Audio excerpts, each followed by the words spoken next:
영상을 시청 및 청취해주시는 모든 분들 안녕하십니까? 오늘의 말씀은요, 누가복음 11장,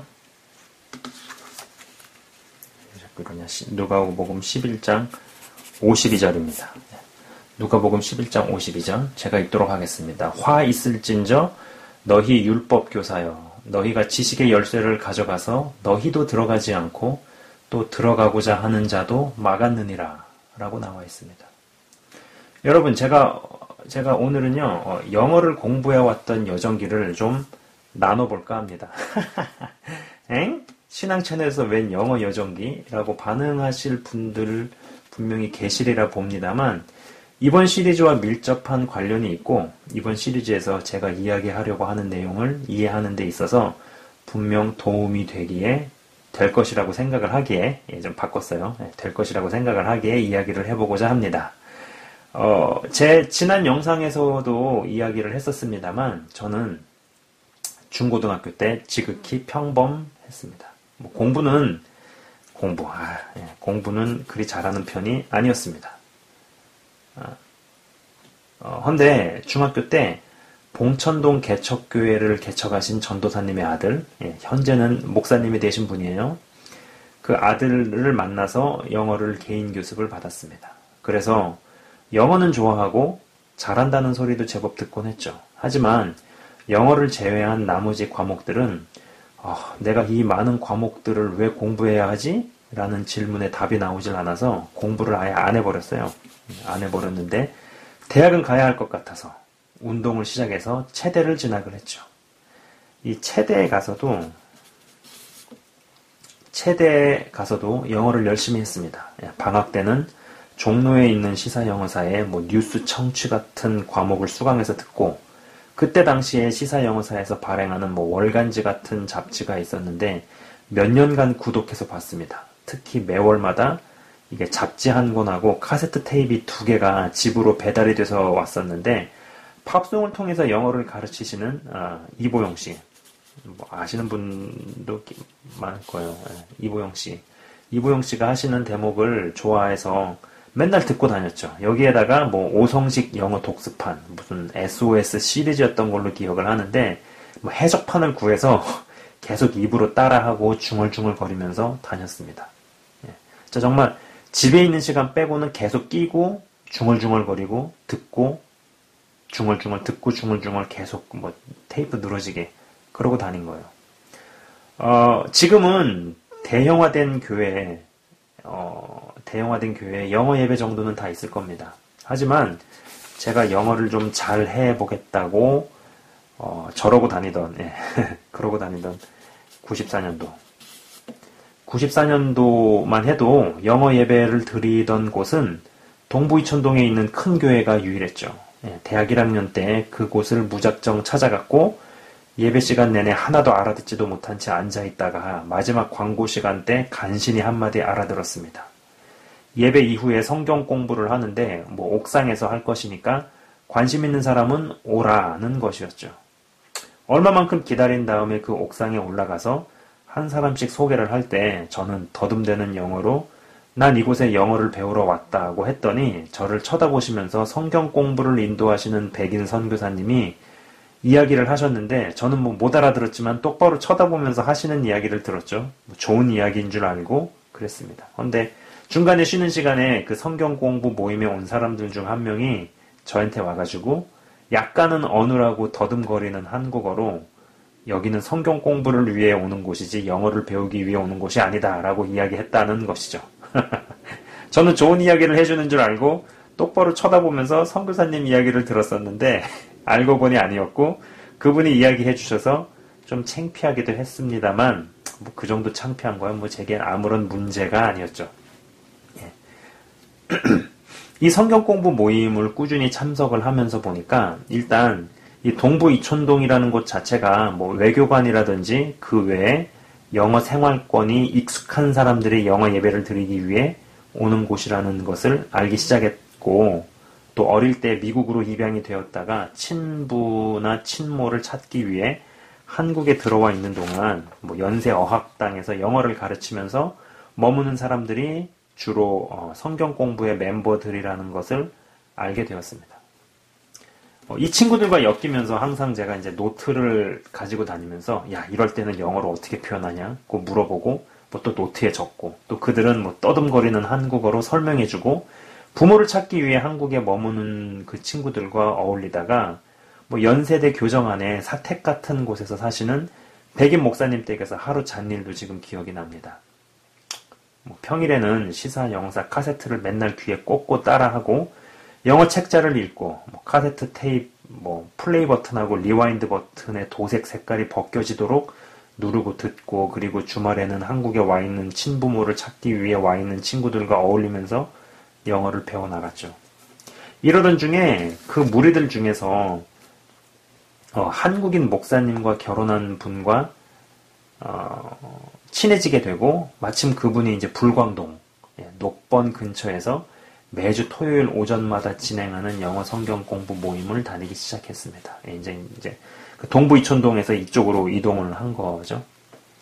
제가 지금 굉장히 축약을 해서 압축해서 이때 당시의 상황을 말씀드리고 있는데 94년, 95년도만 해도 한국의 영어 열풍이 불기 전이었습니다. 지금이야 영어 실력자들이 뭐 넘치고 넘치겠지만 이때 당시는 분명히 그렇지 않았다라는 거예요. 94년도에 걸프전이 발발하고 이 전쟁 중계를 CNN이 독점하는 바람에 그때 당시 신생 방송국이나 다름없었던 이 CNN이 뭐 확 성장했죠. 떼돈을 벌면서 확 성장을 했습니다. 전쟁 중계를 독점했거든요. 종군 기자가 용감하게 가가지고 그거를 뭐 방송국 하나가 특종을 독점을 해가지고 오랫동안 트니까 얼마나 떼돈을 벌었겠어요. 그래서 아무튼 뭐 CNN이 확 성장을 했는데 이 전쟁 중계를 대단히 유명한 영어 선생님이 동시 통역을 했었는데 오류가 많았다는 뒷이야기가 있죠. 이러다가 96, 97년도 들어서 영어 열풍이 본격적으로 시작되었습니다. 뭐 어느 서점을 가도 외국어 섹션을 가보시면 영어를 못 이기죠. 어떤 분은 뭐 중국어나 이런 이야기를 하실 수도 있을지 모르지만 영어 코너보다 분명히 작습니다. 그때도 그랬고요. 지금도 마찬가지죠. 이때 당시에 저에게 또 다른 사건들이 펼쳐집니다.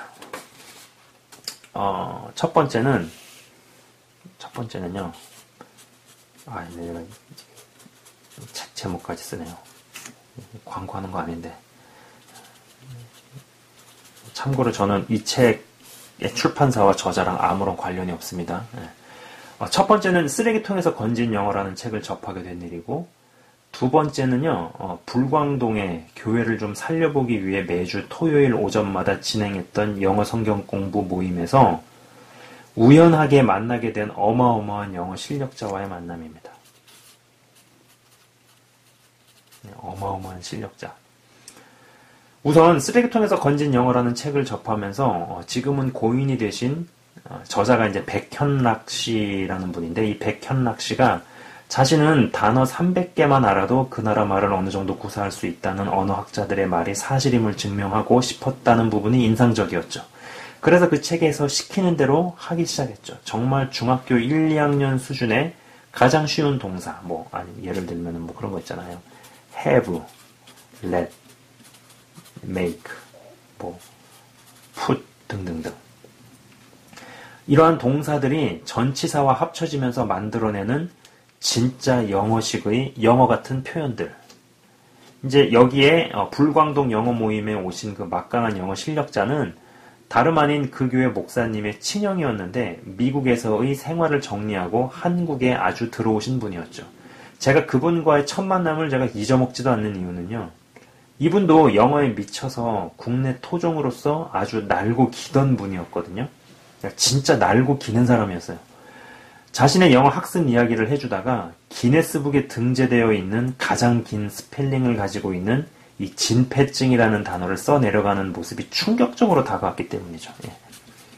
이 진폐증이라고 그러잖아요. 어떤 탄광에서 일하는 사람이 걸릴 수 있는 증세, 병, 이런 거죠. 진폐증이라고 그러죠. 이 진폐증이라는 단어를 써내려가는 모습이 저희가 완전히 진짜 충격 그 자체였어요. 단순히 제가 분명히 말씀드렸지만 이거 기네스북에 등재되어 있는 단어예요. 찾아보시면 나옵니다. 단순히 저 긴 단어를 외우고 암기한 것 때문에 제가 놀란 게 아니고요.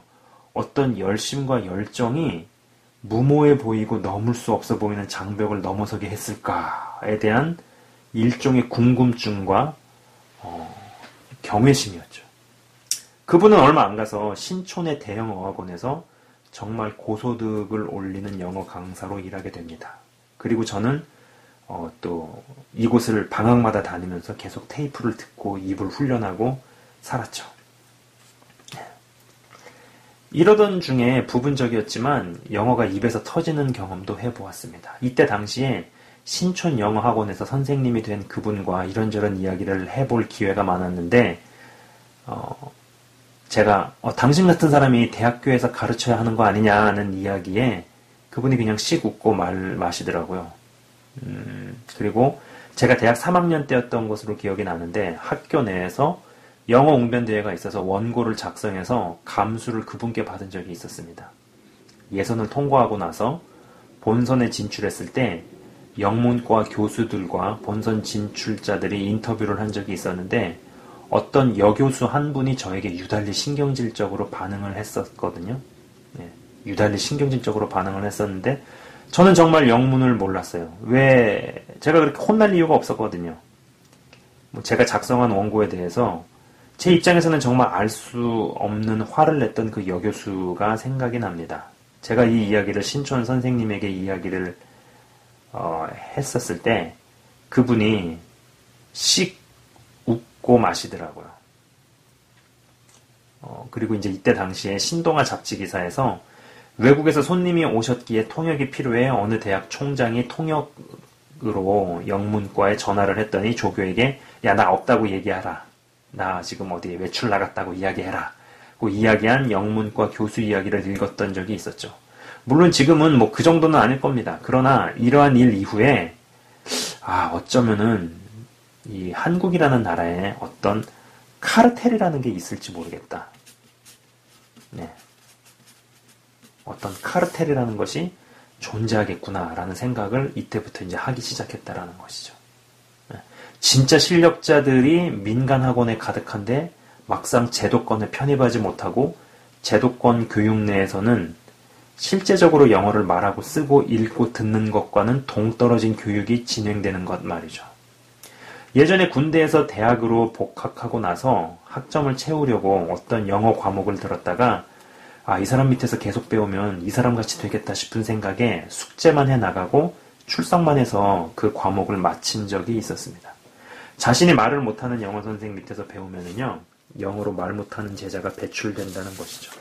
근데 이게 좀 영적인 것도 많이 비슷합니다. 귀신을 못 쫓아내는 사역자 밑에서 양육을 받으면 귀신을 못 쫓는 제자가 됩니다.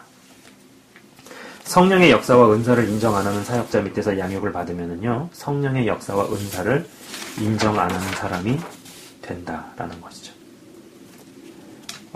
영어 단어 1500 영어 단어, 1500개에서 3000개 단어만 가지고도 충분히 수준 높은 표현부터 대학과 대학원 수준에서 필요한 에세이나 발표가 가능한데 영어 카르텔은 몇만 단어를 알아야 한다고 분위기를 조성을 하고 책을 팝니다. 예전에 제가 어느 시리즈에서 이야기한 적이 있지만은 아무리 많이 팔렸어도 저 개인적으로는 이 보케브러리 33,000이라는 책이 있어요.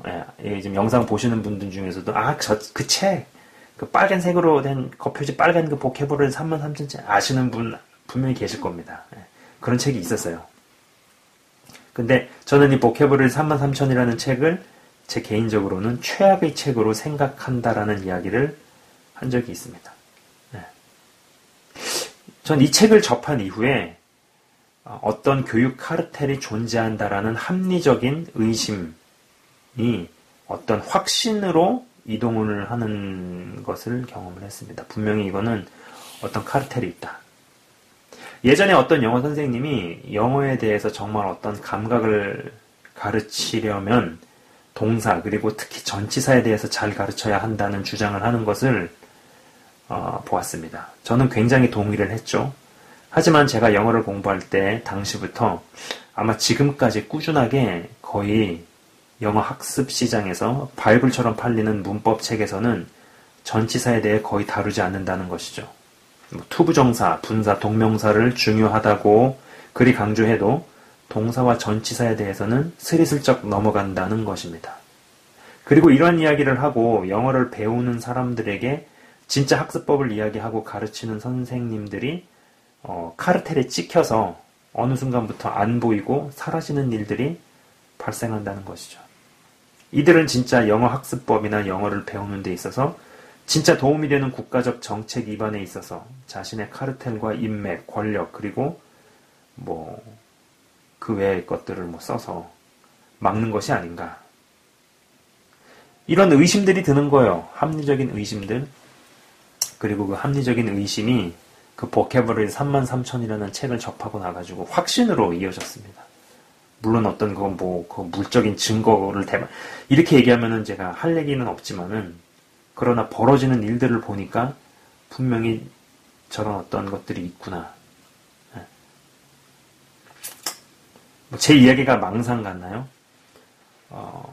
혹시 영상을 시청 및 청취하시는 분들 중에 어쩌면은 영어를 가르치시거나 약간 영어 관련된 산업으로 이렇게 돈을 버시고 일을 하시는 분이 계신가요? 있으시면 제 이야기에 어느 정도 수긍하실 거라고 전 봅니다.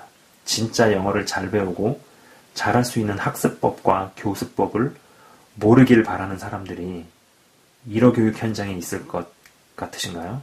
아니면 영어 교육 현장에 있을 것 같으신가요?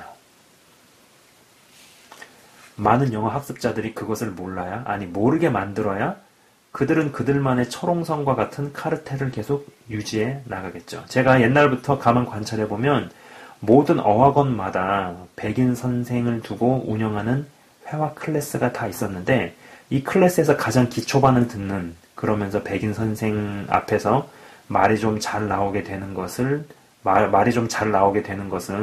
순전히 심리적인 부담감이 없어진 탓이고, 백인 선생은 당신에게서 월급을 받기 때문에 잘 들어주고 기다려주는 것 뿐인데, 친숙해진 것을 영어 실력이 늘은 것으로 착각하는 부류가 정말 답답했다는 것이죠.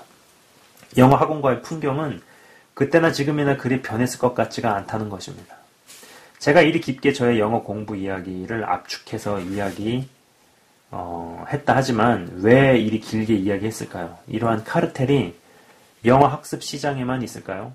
진짜 영어를 잘 배우고 잘할 수 있는 학습법과 교습법을 방해하는 사람들이 영어 교육 현장에 있을까요? 아니면 중국어 교육 현장에 있을까요? 여러분이 진짜 예수님을 잘 믿도록 영적 여정을 잘 걸어가는 것을 불신자가 방해할 것 같나요? 아니면 믿는다고 하는 사람이 방해할 것 같나요? 진짜 영어를 잘 배우고 잘할 수 있는 방법을 여러 영어 학습자들에게 가르치면 영어 교육 현장 내의 카르텔이 그 선생을 죽일까요? 아니면은 일어 학습 시장 내의 카르텔이 죽일까요? 진짜 제대로 예수님을 믿는 길로 들어서면 교회 내의 사람이 그를 죽일까요? 아니면 불교신자가 죽일까요?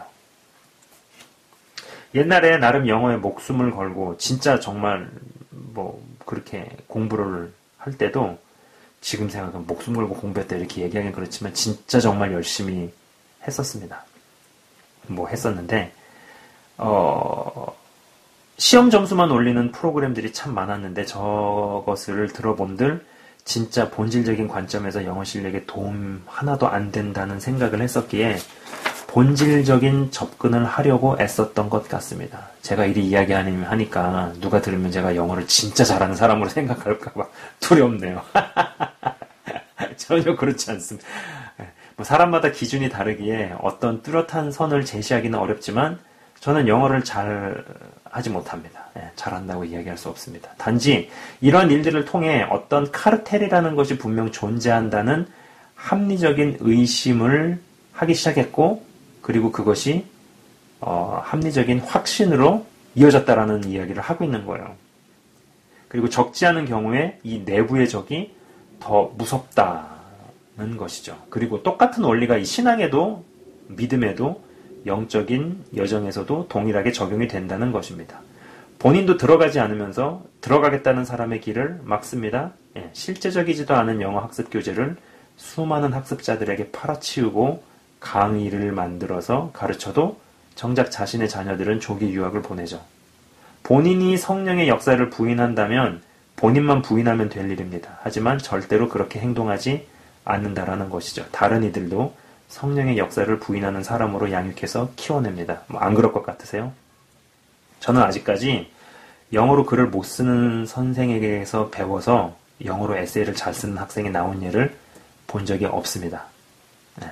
뭐 하나 예외는 두어야겠네요. 뭐 그냥 이를테면 옛날에 젊을 때 피아노를 잘 쳤다가 늙어서 그만큼 못 치게 된 선생은 지금 본인이 그만큼 못 친다 하더라도 제자를 피아노를 잘 치게 가르칠 수 있다고 봅니다. 하지만 가보지도 않은, 가본 적도 없는 길로 누군가를 이끈다는 것은 원리상 그렇게 되질 않는다는 것이죠. 그렇죠? 본인도 들어가지 않는데 들어가겠다는 사람 발목을 잡고 길을 막는다라는 겁니다. 이런 어떤 제가 지금 영어 교육에 대해서 짧게 이렇게 빨리 짧게 말씀을 드렸는데 이런 어떤 기득권이라는 거, 카르텔이라는 게 존재를 하죠. 뭐 영어 교육 현장에 영어 교육 시장이 얼마나 큰가요, 그죠? 영어 교육 시장이 얼마나 큰데요. 진짜 대한민국의 금융위기가 두 번 왔었잖아요. 97년도 IMF랑 2008년도 그다음에 2008년도 그 미국발 신용 경색 그 뭐라 그러지? 서브프라임 몰기지 때문에 두 번 왔었잖아요. 근데 그 두 번이 왔는데도 끄떡 없었던 영역이 영어 학습 시장이었습니다. 97년도 IMF 때는 오히려 시사영어사는 더 커졌어요, 회사가. 2008년도에도 영어 학습 시장은 끄떡 없었죠. 얼마나 큰 시장이에요. 분명히 거기에 어떤 기득권, 카르텔이 존재하는구나 라는 의심을 했다가 제가 그걸 확신하게 된 계기가 보케브러리 33,000이라는 책이 베스트셀러로 팔리는 것을 보면서 그런 합리적 확신을 갖게 됐다라는 것이죠. 그죠?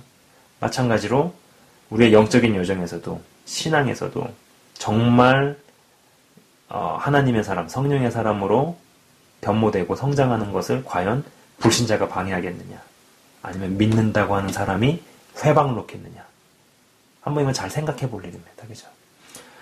다음 시간에는요, 또 다른 예와 시각으로 이야기를 계속적으로 해보도록 하겠습니다. 지금까지 시청 및 청취해 주셔서 대단히 감사를 드리고요.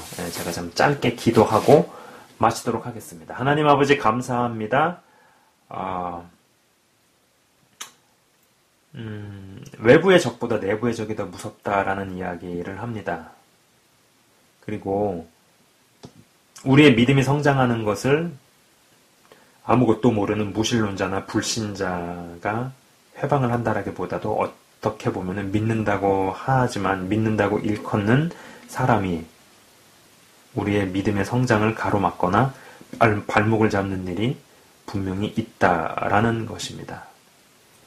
주님, 이러한 때에 발목 잡히지 아니하고 잘 알아보고 피할 것은 피하면서 제대로 된 길을 끝까지 잘 갈 수 있도록 주님, 지도자이고 인도자라고 하지만은 진리의 길 앞에 가로막고 서서 본인도 들어가지 않으면서 들어가겠다는 사람까지도 막아서는 그러한 일을 당하거나 대면하는 일이 없게 하시고 주님, 정말 더 힘들어지는 그런 분위기 가운데서 환경 가운데서도 제대로 된 영적인 지도자나 사람을 만날 수 있게 하시고 그리고 그러한 것이 어려울 정도로 너무나 척박한 상황이면은 그냥 본인이 개인이 영적인 지도자로 인도자로 설 수 있도록 믿음을 키워주시고 여건을 열어주시기를 원합니다. 아버지 감사합니다.